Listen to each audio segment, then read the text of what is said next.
Hi everyone, welcome to this newest video. My name is Johan and together with me is a very special guest. It's Jits Langedijk from NVIDIA. Hi, welcome. Hi Johan, good to be here. Thanks. Jits, today we're going to talk about running mixed workloads on a vSphere platform being accelerated through GPUs. Yeah, indeed. Right. That's what we're going to do. Let's dive right into it. Yeah. So we are all familiar, or at least we are familiar with a GPU accelerated VDI environment, right? So we have a physical host, and of course we put in a GPU, and in this example I'll be using a T4, a GPU based on our latest GPU architecture, the Turing architecture, and of course a host next to I/O and network and all that kind of stuff. It has a CPU, and the reason why I always mention the CPU, when it comes to sizing a VDI environment, it's always very important to choose the right CPU to find the right balance between either clock speed and the amount of cores. So for your typical knowledge worker, you would always go, when you're after highest density per chassis, you would go for more cores compared to the amount of clock speed.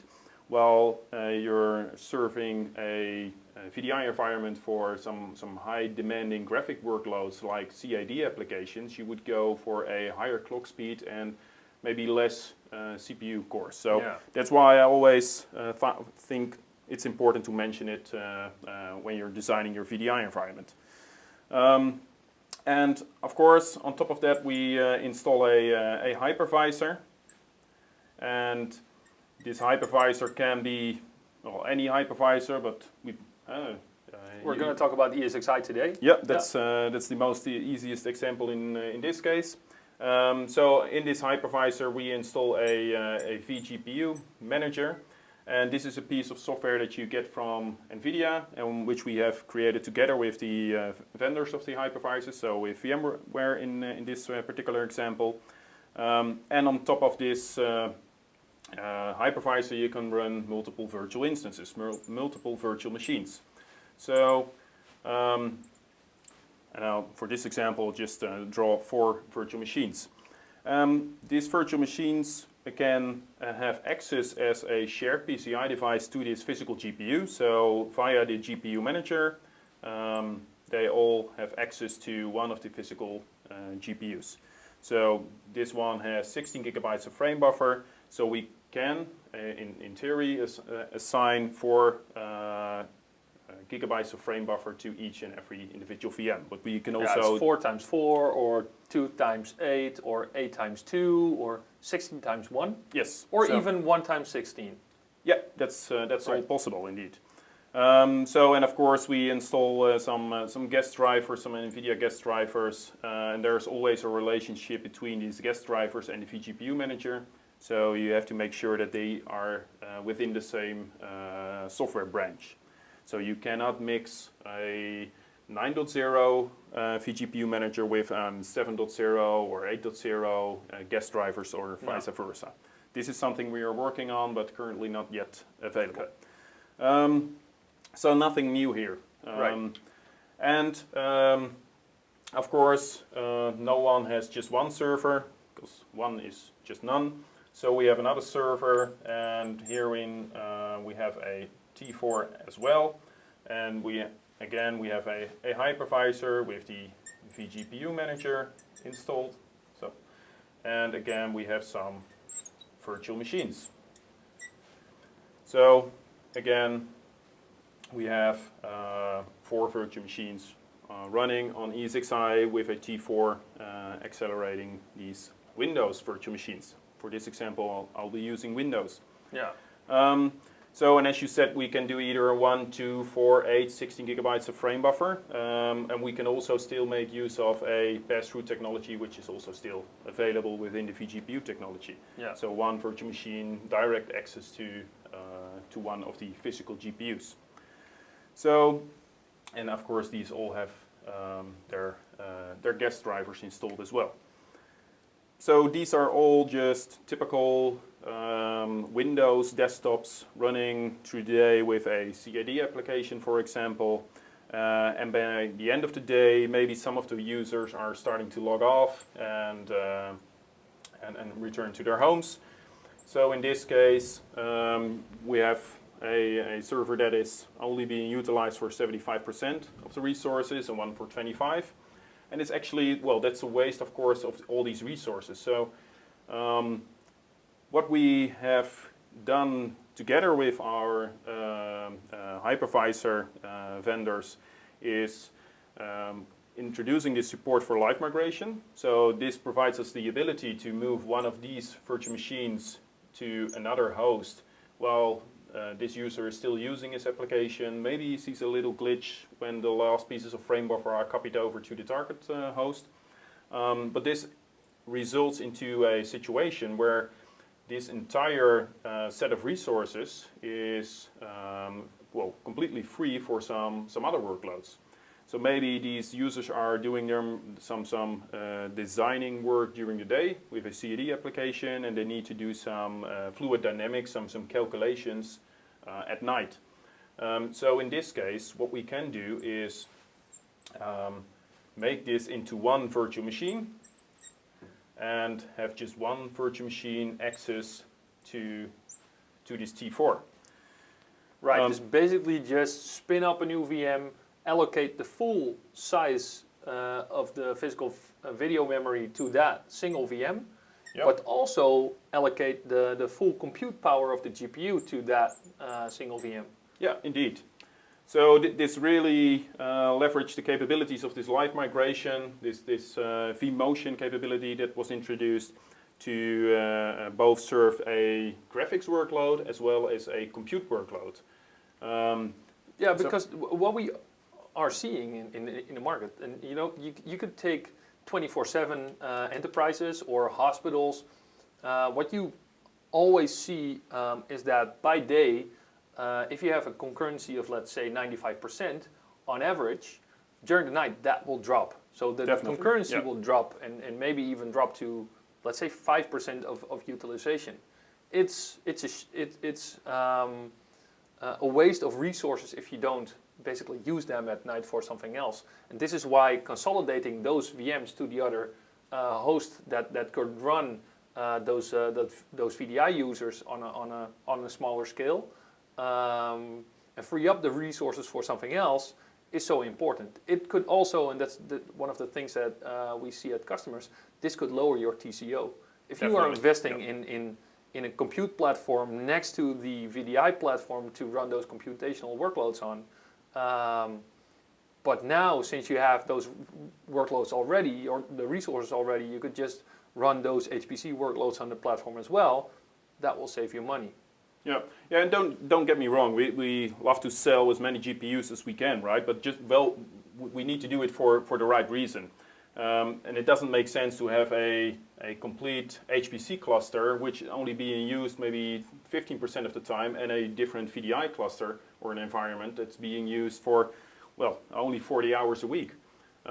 If you can make use of those resources in a more flexible way, that really makes sense. And as you mentioned, when your angle of attack of your business case is the financial angle, well, this really helps creating your best possible business case. And there's a reason why you chose the T4 instead of an M10, right? Yes, well, because the M10 is one of the most seen cards for VDI use cases. Yeah. But in this case, we specifically chose a T4.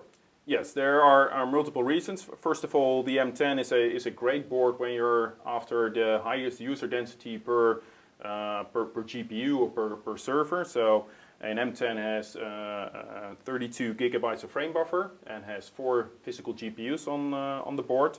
The T4 has 1 GPU with 16 gigabytes of frame buffer. But this is more like a universal GPU. You can use it for inferencing, you can use it for VDI, you can use it for HPC workloads. And also, next to the live migration or the VMotion capability, we also introduced the multi-vGPU. So in this case, this virtual machine with 16 gigabytes of frame buffer has access to one of the T4s. But we can easily add more GPUs to this host. and maybe go up to 4 or maybe even higher. Today with the current hypervisor that supports this, it's the maximum is 4. But in this case, we have now 2 times 16 gigabytes of frame buffer available to this one big HPC virtual machine. And as mentioned, we can put more GPUs in here as well. Yeah, on average, like a normal hardware vendor could support up to like 6 to 8 T4s in a single system, right? Yeah, it depends on the chassis, Yeah. but that's what we see, and what's supported both in the vGPU and as well as in the Tesla certified server list. Yeah. So we can do live migration to make more flexible use of your resources. We can use a multi-vGPU technology to assign more physical GPUs via the vGPU technology to one of the virtual machines. So this really opens up complete new use cases for industries to really make use of their GPUs.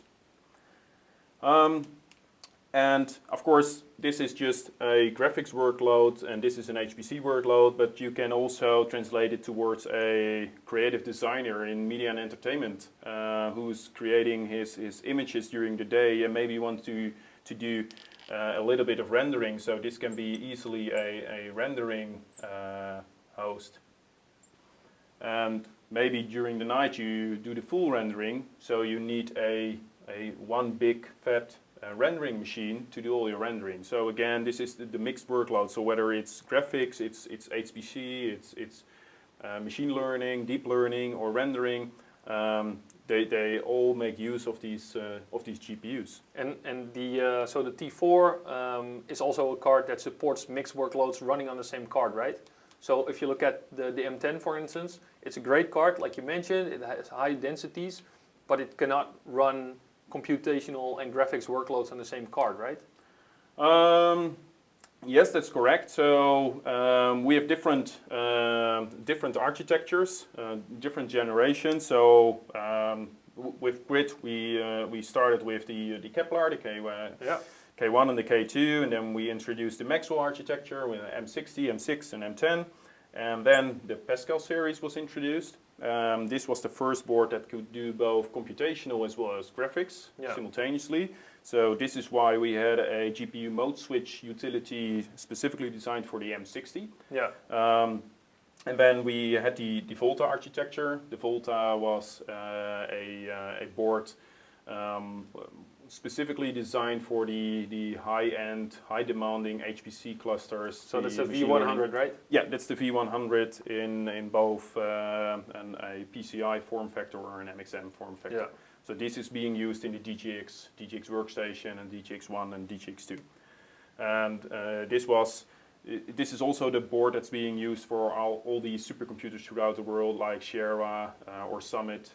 These are all based on the V100. So next to the V100, we introduced the Turing architecture. This is our latest GPU architecture. So this is the T4 as an example. But with the Turing architecture, we also introduced the real-time ray tracing technology. So we have, as an example here, the RTX boards. And I have to explain a little bit. So we have different GPUs for different use cases. So we have the Tesla boards, like the K, M, P, V, and the T, specifically designed for data center solutions. So these are the boards who do not have a video output, for example. Yeah, it's headless. Yeah, it doesn't make any sense in the data center, of course. So these are our Tesla boards, and next to the Tesla boards, we also have our Quadro boards. And these are the GPUs that you would typically find in a physical workstation or a mobile workstation, with some video outputs, of course, being used for virtual reality, for example. And the RTX is a Quadro board, but we now support with the vGPU 8.0. We both support the RTX 6000 and the RTX 8000. So, and this one has 24 gigabytes of frame buffer, and and 48 gigabytes of frame buffer. So these two boards are supported in a vGPU configuration. So most of the OEMs already support them within their server chassis. And when you talk about rendering and the media and entertainment space, the amount of frame buffer becomes really important because they have these huge files, these huge images that they need to render or to create. So that's why we support now the RTX 6000, the 8000 specifically to service those environments where a huge amount of frame buffer is required to perform their work. And right, so really high demanding designer workloads and for the media business like you mentioned, but I can also imagine that if you are working with giant images, that a card like this would definitely be a value. Yeah, definitely. And especially in the media and entertainment space where we still see these physical workstations being used. So those users, they're seeking this mobility that we are already using for quite some time in the VDI space. But those designers are still stuck to their physical workstation underneath their desk. So this really opens up the ability for them to be more flexible and more mobile. Yeah, I can imagine if you're rendering a bit of a movie or a video, and that could easily take up a couple of hours, that you probably won't be that happy if a VMotion or if the host, if it's turned off because of maintenance and your rendering job is cancelled. You won't be happy. So VMotion, being able to VMotion a machine that runs a rendering job like that to another host and make sure that the job still is running while your sysadmin could take the server offline to do some maintenance. Yeah, that's a really big value. Yeah. The war for talent is still going on, and also in this space, creative designers are hard to find. So offering them the ability to do some remote work and do some remote rendering really makes sense in this particular example. There is something I need to mention about the RTX 6000 and 8000. Those are only supported with a Quadro Virtual Data Center Workstation license, so only QVDWS is available. So whenever some of our end customers, they always choose the GPU with the highest amount of frame buffer. So they would think we can run 48 simultaneously VDI sessions on a RTX 8000. Maybe technically you can do that, but that's not really what we are after.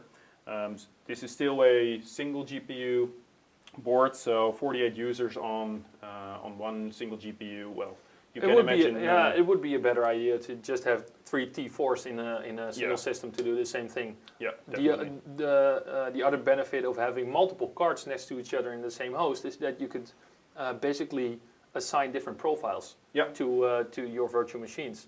Yeah, so in this example, indeed, we can either use one of the T4s for a 1B profile, so a virtual PC license is being used, and the other one for maybe 2 virtual machines with 8 gigabytes of frame buffer assigned to it, because those users with an HPC workload really need this amount of frame buffer. Yeah. So this provides more flexibility, as you mentioned. Yeah. Cool. So Jits, thanks so much for explaining this all to us. In the next video, we're going to dive somewhat deeper into the anatomy of an HPC workload. So you see the mix of workloads here, the virtual desktops and the HPC workloads. We're going to dive into the HPC workloads and what the possible link to the NGC cloud is that NVIDIA offers nowadays. So thanks so much for watching, and we'll see you next time.